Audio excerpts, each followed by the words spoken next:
ये वीडियो कुंभ यानी कि एक्वेरियस के लिए बहुत महत्वपूर्ण है, क्योंकि ये वीडियो है अप्रैल मई जून 2024 के त्रैमासिक राशिफल के बारे में। मेरे चैनल पर विस्तृत रूप से मासिक राशिफल, साप्ताहिक राशिफल, ग्रहों की गोचर स्थिति, इन सब पर वीडियोस आते ही हैं।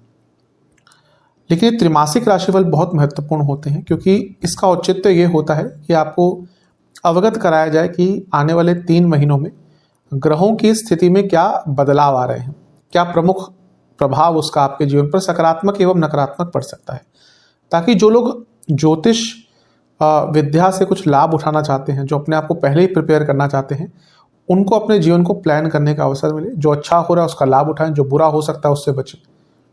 और यकीन मानिए 3 महीने के कालखंड में बहुत कुछ बदलाव बड़े बड़े आ रहे हैं। जहां बृहस्पति का राशि परिवर्तन होगा, जो इस वर्ष का सबसे बड़ा राशि परिवर्तन होगा, उसके साथ ही बुध एक अलग ही चाल चलेंगे अप्रैल में ही, जब वो वक्री भी हो जाएंगे, पतित भी हो जाएंगे। सूर्य ग्रहण लगेगा अप्रैल के महीने में, मंगल राहु की युति होगी, अंगारक दोष बनेगा।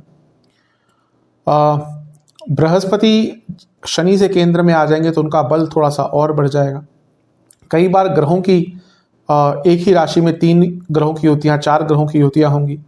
मंगल अपनी राशि में आएंगे, अपना एक नया काल चक्र स्टार्ट करेंगे। सूर्य उच्च के होंगे, अपना नया काल चक्र स्टार्ट करेंगे, और ये सब चलता रहेगा। वहीं जून तक आते आते शनि मंद हो जाएंगे, यानी कि धीरे पड़ जाएंगे, और जून के एकदम अंत में वो वक्री भी हो जाएंगे। तो देखिए 3 महीने में कितना कुछ बदल रहा है।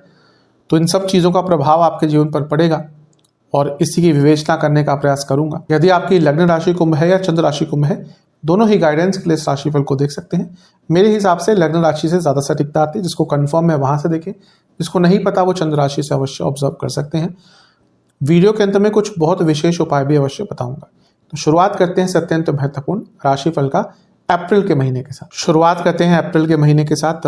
महीना विशेष है, महीना खास है, क्योंकि यहाँ पर बहुत कुछ हो रहा है। जहाँ पर गुरु का प्रभाव अगले भाव से आना शुरू हो जाएगा, क्योंकि अगले महीने ही गुरु का राशि परिवर्तन होगा। लेकिन उससे महत्वपूर्ण चीज़ ये है कि इस महीने में ग्रहण लग रहा है, सूर्य ग्रहण। बुध का प्रभाव बहुत अजीब सा हो जाएगा, वो वक्री भी होंगे, पतित भी होंगे। इसके बारे में डिस्कस करूंगा। सबसे पहले तो इस महीने जिस ग्रह का सबसे पहले प्रभाव बदलेगा वो होगा शुक्र का, क्योंकि 31 मार्च को आपके दूसरे घर में आकर विराजमान हो जाएंगे शुक्र। शुक्र पहला आपके लिए योग कारक ग्रह है, अच्छा है। दूसरा वो धन स्थान में उच्च के हो रहे हैं, और भी अच्छा है। तीसरा वो आपके भाग्य स्थान और चौथे घर के स्वामी हैं। और पांचवा वो आपके लिए राहु के साथ बैठे हैं। शुक्र और राहु की जोड़ी आज के टाइम में बहुत अच्छी होती है। दोनों ही भौतिकता का, दोनों ही इच्छाओं की पूर्ति का, और दोनों ही कहीं ना कहीं थोड़े लालच के भी कारक हैं। और जो व्यक्ति भौतिक जीवन में आगे बढ़ना चाहता है, कहीं थोड़ा सा लालच तो उनके मन में होना ही चाहिए। जब कोई इच्छा ही नहीं होगी, लालच ही नहीं होगा, तो व्यक्ति क्यों कार्य करेगा। तो आज के लिए इन दोनों की युति बहुत अच्छी होती है। वैसे भी राहु एकमात्र शुक्र से ही कंट्रोल में होते हैं, और कोई ग्रह के बस की नहीं है राहु को नियंत्रित करने का। लेकिन क्योंकि राहु दैत्य हैं और शुक्र दैत्याचार्य हैं, इसलिए राहु जब शुक्र के साथ होते हैं तो बहुत कंफर्टेबल हो जाते हैं। जो उनकी वॉलेटाइल स्थिति होती है उसमें बहुत नियंत्रण आता है। तो धन स्थान में आएंगे, पैसा बढ़ेगा। लेकिन ये जो प्रभाव है बहुत लंबा नहीं चलेगा। उसका एक कारण है जो मैं बताऊंगा। लेकिन फिर भी जो शुरुआती 7-8 दिन है वहां पर धन प्राप्ति के योग बनेंगे। विदेश संबंधित लाभ हो सकता है। क्यों? क्योंकि आपके लिए शुक्र सभी के लिए धन के कारक हैं, और राहु के साथ है। तो राहु शुक्र की युति, वो भी धन स्थान में, यानी कि विदेश से संबंधित काम करते हैं, पैसा आएगा। भाग्य स्थान के स्वामी है तो भाग्य भी साथ देगा धन अर्जित करने के लिए, सब ठीक है। प्रॉब्लम ये हो रही है कि ये जो बुध महाराज हैं ये वक्री हो जाएंगे 2 तारीख को। तीसरे घर में वक्री होना कोई बहुत बुरा प्रभाव नहीं देता, बल्कि व्यक्ति के अंदर दृढ़ता, संकल्प शक्ति सब बढ़ाता है। व्यक्ति बहुत प्रैक्टिकल हो जाता है। लेकिन अगर सिर्फ ये वक्री रहते तो कोई बुरा प्रभाव ज़्यादा नहीं होता। बात यह है कि बुध वक्री भी नहीं रहेंगे, वो वक्री चलते चलते चलते पिछली राशि में गिर जाएंगे। हर राशि में 0 से 30 डिग्री होती है, यानी कि एक राशि 30 डिग्री की होती है। पूरे मैक्सिमम जो उसमें डिग्रीज होती हैं, बहुत ज़्यादा टेक्निकल नहीं जाऊंगा। लेकिन कभी कभी क्या हर ग्रह राहु केतु को छोड़कर 0 से 30 तक जाता है, फिर अगली राशि में चले जाता है, फिर 0 से 30 में जाता है। लेकिन कभी कभी ये होता है कि ग्रह इनिशियल डिग्री पर है, 3, 4, 5 डिग्री पर है, और वो वक्री हो गया। और अगर लंबे समय तक वक्री रहता है तो वो कभी कभी पतित हो जाता है, लेकिन पिछली राशि में गिर जाता है। वैसा ही बुध के साथ होगा। और ये जो पतित ग्रह होता है ये बहुत वॉलेटाइल होता है, इसको समझना, इसकी प्रेडिक्शन करना बहुत मुश्किल चीज़ होती है। तो यहाँ पर यही हो रहा है कि बुध आपके लिए 9 तारीख को पतित हो जाएंगे, यानी कि वक्री होते होते पीछे जाते जाते 9 तारीख को वो आपके धन स्थान में आ जाएंगे। अब यहाँ पर नीच के बुध हो गए, वक्री बुध है, पतित बुध है। नीच के हैं लेकिन नीच भंग बन गया, लेकिन मैं हमेशा कहता हूं कि नीच भंग का मतलब ये नहीं कि पूरा प्रभाव खत्म हो गया, नेगेटिव नहीं। अब यहाँ पे ये हो सकता है कि पैसा आपके पास अचानक से आ जाएगा। कारण कोई भी ग्रह जब पतित होता है, जब वापस किसी राशि में जाता है, तो कोई कार्य जो अपूर्ण रह जाता है उसको पूर्ण करने के लिए जाता है। तो कोई पैसा अटका हुआ था, कोई मनी के मैटर्स में प्रॉब्लम आ रही थी, कोई आपका कोर्ट केस चल रहा था पैसे को लेकर, या कहीं पे भी कुछ धन से संबंधित कार्य अटक रहे थे, वो पूर्ण होंगे, यहाँ पे अचानक से पूर्ण हो जाएंगे। प्रॉब्लम ये है कि ये कुटुंब भाव है, तो यहाँ पर पतित ग्रह का आना यानी कि कुटुंब में प्रॉब्लम आएगी। आपके घर में किसी की तबीयत बिगड़ सकती है, आपके परिवार के सदस्यों की तबीयत बिगड़ सकती है।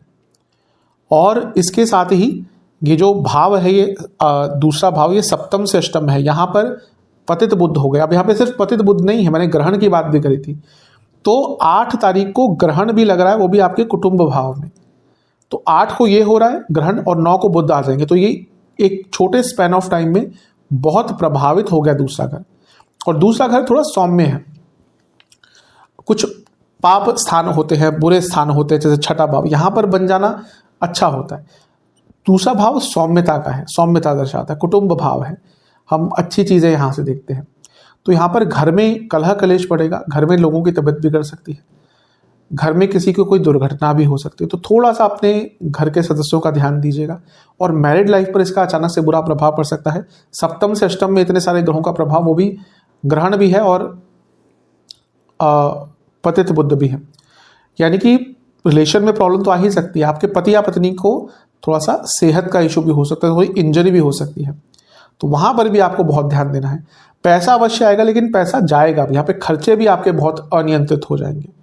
और सबसे इंपॉर्टेंट चीज़ है, वाणी पर कंट्रोल नहीं रह पाएगा, और वाणी के कारण ही कहीं ना कहीं कुटुंब में दूरियां आएंगी, कुटुंब के रिश्तों में कड़वाहट आएगी। ना केवल घर में बल्कि बाहर भी लोगों के साथ आपके संबंध बिगड़ सकते हैं, तो यहाँ पर थोड़ा ध्यान दीजिएगा। अब यहाँ पर एक और चीज़ है, ये अर्थ त्रिकोण है जो 10वें से पंचम है, यानी कि करियर के लिए इंपॉर्टेंट भाव होगा। अब यहाँ पर जिसकी अंतरदशा दशा ठीक चल रही है, उनको जॉब चेंज के बहुत अच्छे ऑफर मिल सकते हैं, लेकिन जिनकी दशा अंतरदशा अच्छी नहीं चल रही, उनके लिए यहाँ पे अचानक से जॉब जाने के योग भी बन सकते हैं। तो इस पीरियड में थोड़ा सा केयरफुल आपको रहना पड़ेगा।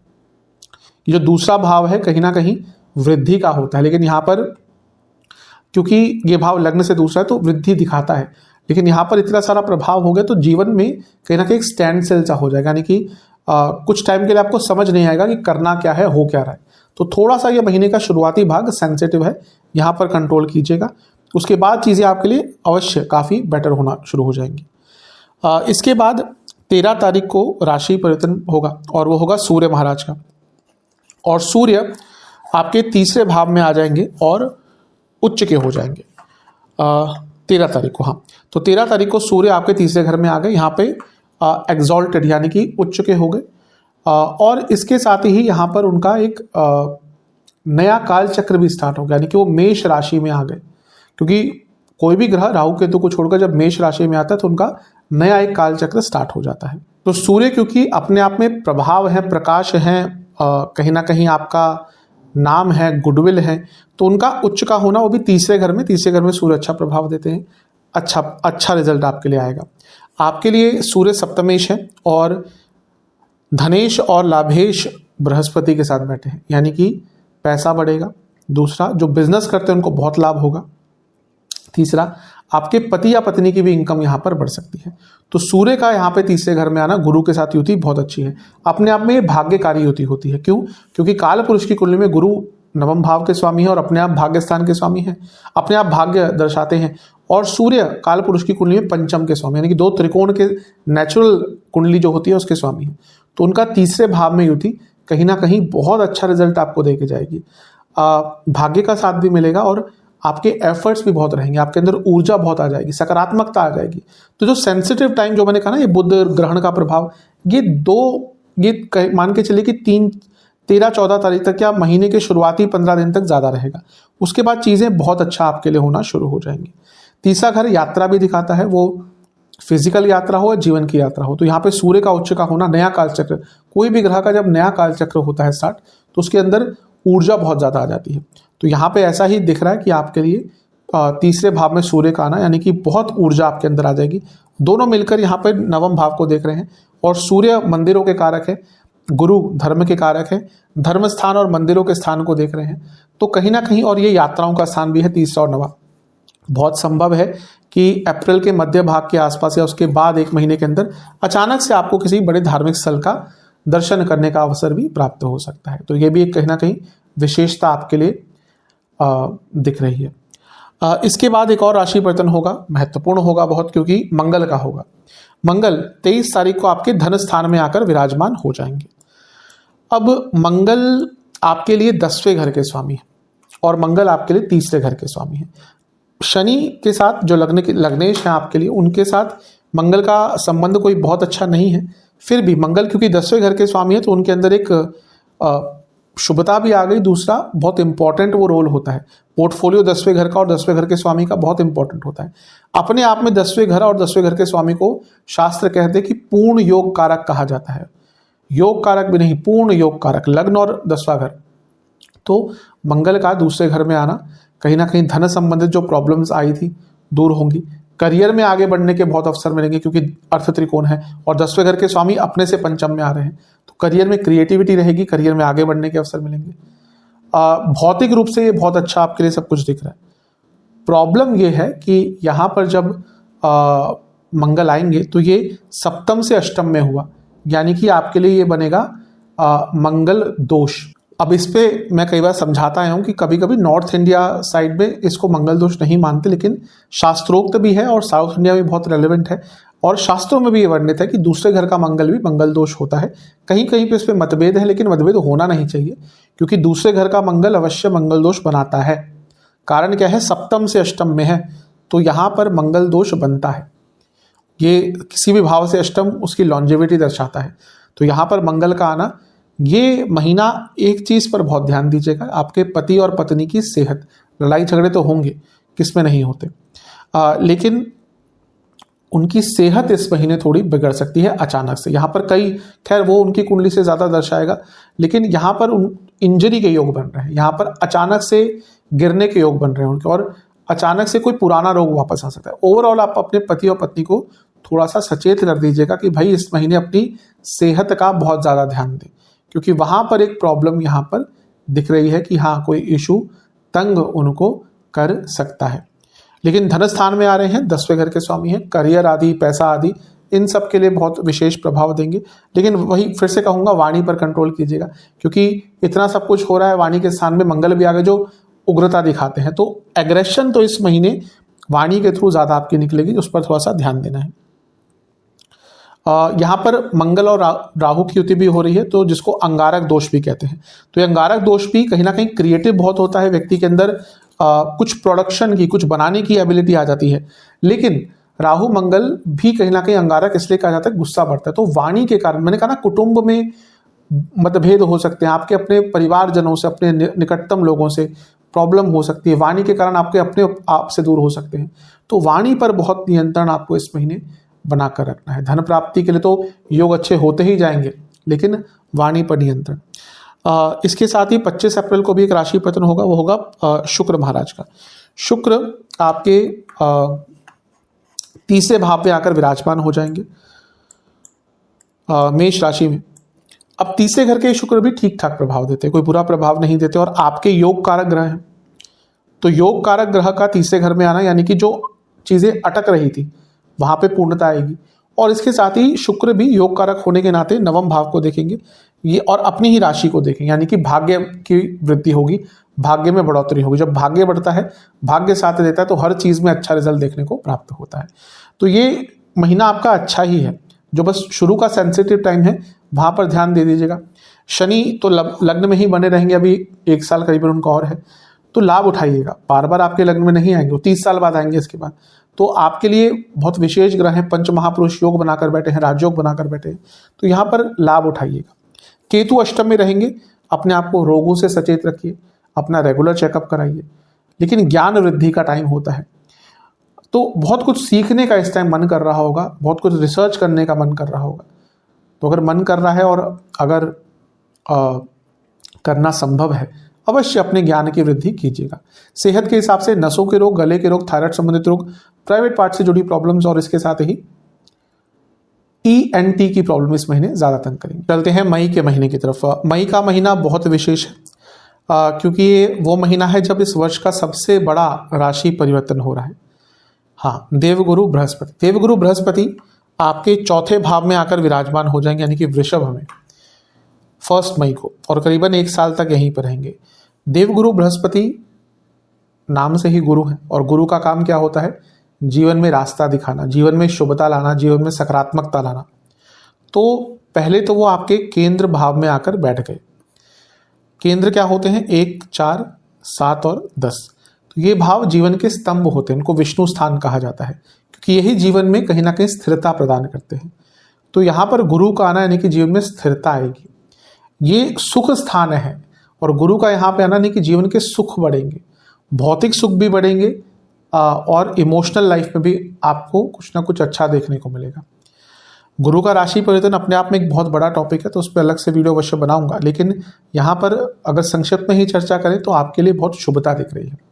प्रॉपर्टी खरीदने के योग बनेंगे, घर में स्थिरता आएगी, घर में कहीं ना कहीं एक सकारात्मक ऊर्जा का बोध होगा। ये मोक्ष स्थान भी होता है, कहीं ना कहीं अध्यात्म की एक जर्नी कई लोगों की स्टार्ट होगी।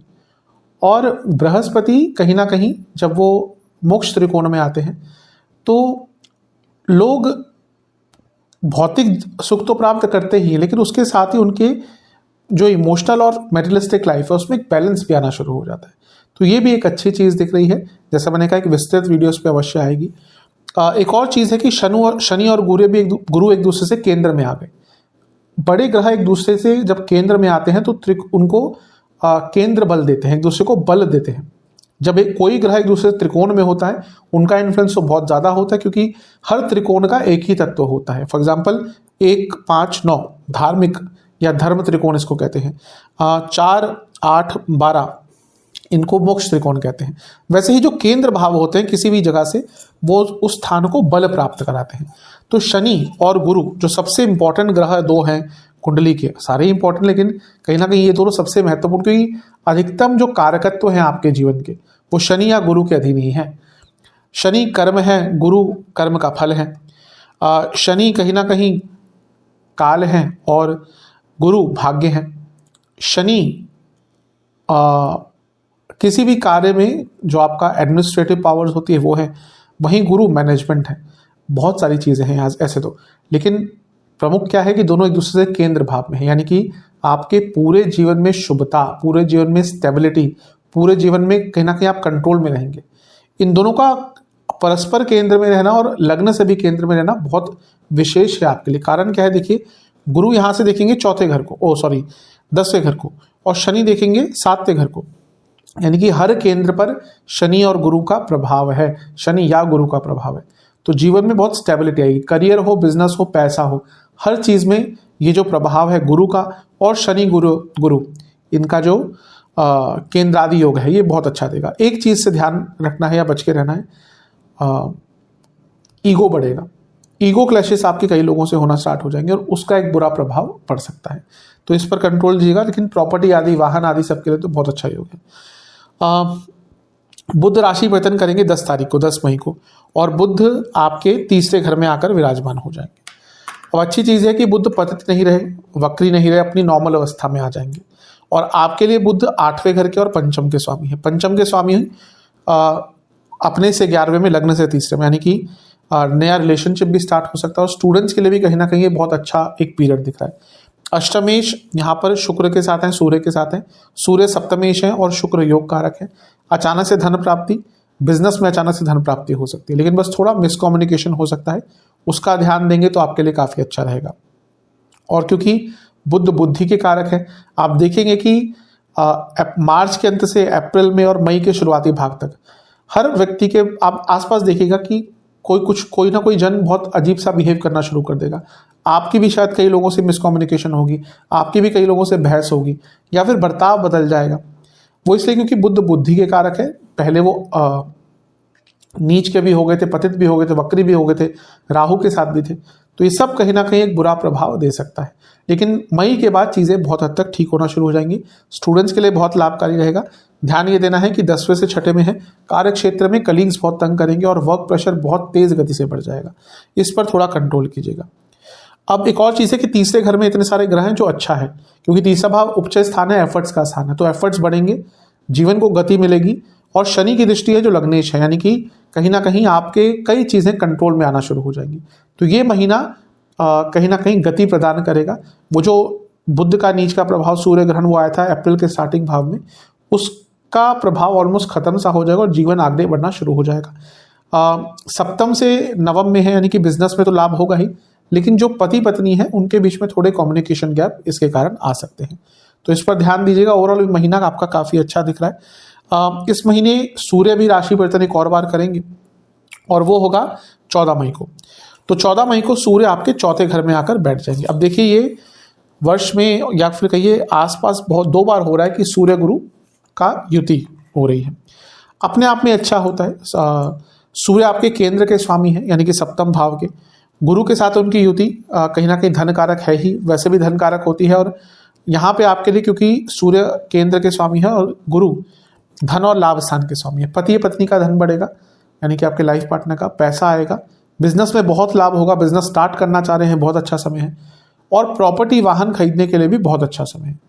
कंस्ट्रक्शन कराने के लिए बहुत अच्छा समय है। तो ओवरऑल ये समय आपका बहुत शुभतापूर्ण दिख रहा है। लेकिन सूर्य का चौथे घर में आना घर में संबंध थोड़े बिगाड़ सकता है, तो उस पर आपको थोड़ा सा कार्य करना है। लेकिन अदरवाइज ये समय आपका ठीक ही दिख रहा है।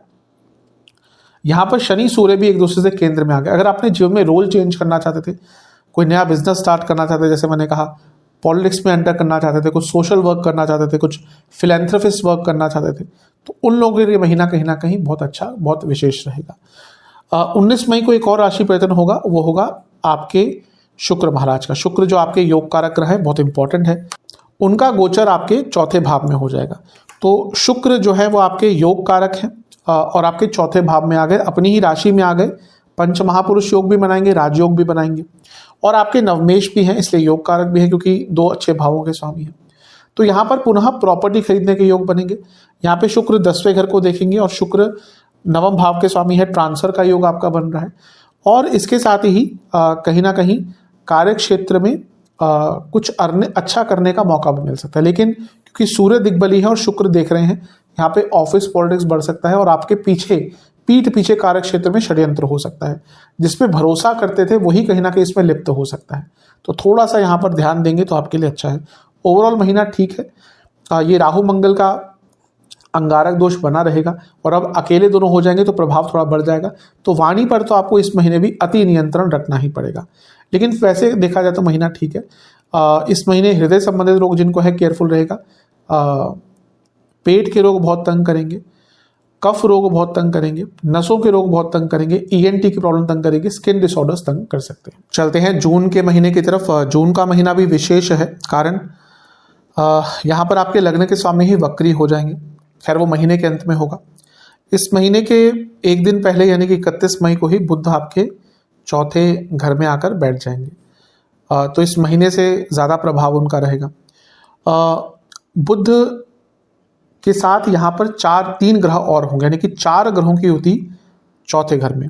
बुध पंचमेश है, यहाँ पर आकर केंद्र त्रिकोण राजयोग बनाएंगे और अष्टमेश भी हैं, तो प्रॉपर्टी के स्थान में, यानी कि एंसेस्ट्रल प्रॉपर्टी से कुछ लाभ मिल सकता है, या अगर आप किसी अपनी एंसेस्ट्रल प्रॉपर्टी पे कुछ कंस्ट्रक्शन आदि कराना चाहते थे उसके लिए समय अच्छा है।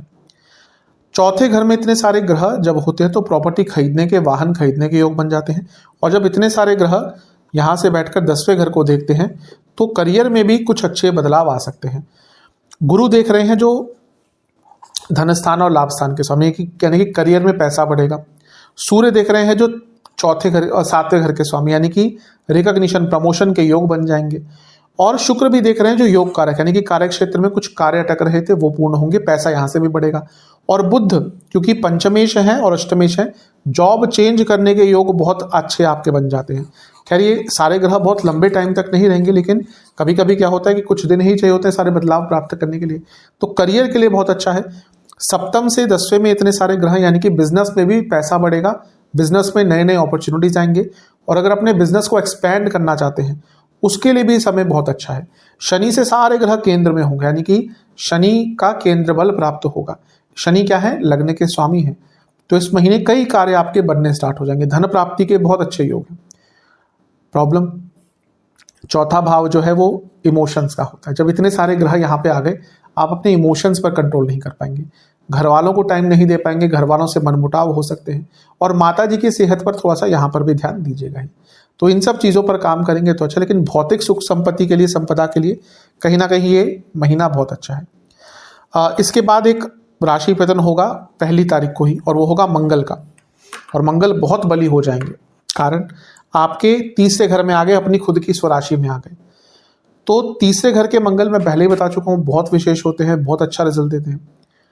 और अपनी राशि के मंगल हो गए, यानी कि बल, पराक्रम, ऐश्वर्य, शौर्य, हर चीज में वृद्धि, जीवन आगे बढ़ेगा तेज गति से। जीवन को एक लय मिलती है जब मंगल आते हैं तीसरे घर में। स्ट्रांग हो रहे हैं, यानी कि प्रॉपर्टी खरीदने के योग बन जाते हैं। क्यों? जहां पे मंगल स्ट्रांग होते हैं, अच्छे भाव में अगर स्ट्रांग होते हैं, for example irrespective of any राशि, 11वें घर में मंगल आकर प्रॉपर्टी खरीदने के योग बना देते हैं। आप कहेंगे क्यों? क्योंकि वृद्धि का स्थान है, तो ग्रह का जो नेचुरल कारकत्व है वो भी बढ़ता है। वैसे ही जब ग्रह का नेचुरल कारकत्व बढ़ता है तो वो जब अपनी राशि में जाएंगे तो नेचुरली जो उनका प्रमुख कारकत्व है मंगल का वो है प्रॉपर्टी। तो आपको प्रॉपर्टी खरीदने, इवन क्योंकि सब चौथे से 12वें में है, प्रॉपर्टी बेचने के भी योग आपके बहुत अच्छे बन जाते हैं, यानी कि आपकी कोई प्रॉपर्टी बहुत अच्छे रेट पर यहाँ से निकल सकती है। करियर में आगे बढ़ेंगे क्योंकि यहाँ से वो 10वें घर को भी देखेंगे, और आपका कॉन्फिडेंस अलग ही सीमा पर पहुंच जाएगा। शनि की दृष्टि भी रहेगी मंगल पर, यानी कि कहीं ना कहीं आगे बढ़ने की चेष्टा बहुत बढ़ जाएगी। तो ओवरऑल ये महीना काफी अच्छा है। मंगल के इस परिवर्तन ने और चीजों को अच्छा कर दिया, कॉम्पिटिटिव स्पिरिट रहेगी, दुश्मनों पर हावी रहेंगे, सब अच्छा है। लेकिन एक चीज नहीं भूलनी चाहिए कि ये जो शनि महाराज हैं ये मंद हो जाएंगे, क्योंकि 29 जून को वक्री हो रहे हैं। तो यहाँ पे ये मंद हो जाएंगे, मतलब कि इनकी स्पीड बहुत धीरे हो जाएगी। कारण क्या है कि वक्री होने वाले हैं, और वक्री होने से पहले ग्रह की स्पीड धीरे होती है। मैं पहले भी समझा चुका हूं, कोई भी ग्रह एकदम वक्री नहीं होता। ग्रह की कई स्पीड्स होती हैं, स्थिर, चर, अतिचर, वक्र, अति वक्र, मंद, अति मंद। तो इस प्रकार से कोई भी ग्रह जब वक्री होने वाला होता है उससे पहले वो धीरे होता है, फिर वो वक्री होता है। उसकी स्थिति सूर्य से डिपेंड करती है, आउटर और इनर प्लैनेट्स की अलग अलग होती है। तो यहाँ पर शनि वक्री होने वाले हैं, यानी कि कहीं ना कहीं मंद हो जाएंगे पहले ही, तो कई चीजें अटकना शुरू हो जाएंगी। वक्री ग्रह स्ट्रांग बहुत हो जाता है, लेकिन जब वो लगने के स्वामी मंद हो जाएंगे, यानी कि आपके अंदर एक लेजीनेस आएगी, आप खुद ही कई कार्य टालना शुरू कर देंगे, और इसके साथ ही कई कार्य आपके अटकेंगे भी। तो अपने जीवन को, अपनी दिनचर्या को बहुत शेड्यूल्ड वे में ही इस महीने में आगे बढ़ाइएगा, क्योंकि मंद शनि कहीं ना कहीं चीज़ों को स्लो डाउन कर देंगे, और अच्छे टाइम में स्लो डाउन, यानी कि कहीं ना कहीं आप चीज़ों का भरपूर फायदा नहीं उठा पाएंगे। इसके बाद 3 दिनों में 3 राशि परिवर्तन, तीन दिनों के अंतराल में 3 राशि परिवर्तन हो जाएंगे। 12 तारीख को शुक्र आपके पंचम भाव में आकर बैठ जाएंगे। 14 तारीख को बुध आपके पंचम भाव में आकर बैठ जाएंगे, और 15 को सूर्य आपके पंचम भाव में आकर बैठ जाएंगे। अब लक्ष्मी स्थान में इतने सारे ग्रह आ रहे हैं, जिसमें से आपके योग कारक हैं यानी कि शुक्र, जिसमें आपके केंद्र के स्वामी है यानी कि सूर्य, जो केंद्र त्रिकोण राजयोग बनाते हैं। शुक्र के कारण भी यहाँ पे राजयोग बन रहा है, और बुध भी हैं जो यहाँ पे अपनी ही राशि के स्वामी हैं। धन प्राप्ति की अपार संभावनाएं, पैसा बढ़ेगा नो डाउट। यहाँ से तीनों ग्रह बैठ देखे कि 11वें घर को, यानी कि लाभ का स्थान, हर प्रकार से इच्छाओं की पूर्ति, नए सोर्स ऑफ इनकम। स्टूडेंट्स के लिए अति लाभकारी, क्योंकि पंचम भाव स्टूडेंट्स का ही होता है। सप्तम से 11वां, यानी कि बिजनेस में बहुत पैसा बढ़ेगा, लाइफ पार्टनर का पैसा बढ़ेगा, हर प्रकार से अच्छा है। एकमात्र प्रॉब्लम आ सकती है थोड़ा सा, जो लोग जॉब करते हैं, क्योंकि 10वें से 8वें में इतने सारे ग्रह आ गए अचानक से, तो कार्य क्षेत्र में बुरा बहुत नहीं है, लेकिन थोड़ी सी अस्थिरता हो सकती है, तो इस पर थोड़ा सा नियंत्रण रखेंगे, अच्छा है। जो सिंगल थे उनका नया रिलेशनशिप स्टार्ट हो सकता है, लेकिन जो रिलेशनशिप में थे उनके बीच में अचानक से उथल पुथल मच सकती है। और दूसरा यहाँ पर जैसे मैंने कहा स्टूडेंट्स के लिए बहुत अच्छा होगा। जिन स्टूडेंट्स के कोई कॉम्पिटिटिव एग्जाम है उनके लिए भी यहाँ पे बहुत विशेष रहेगा।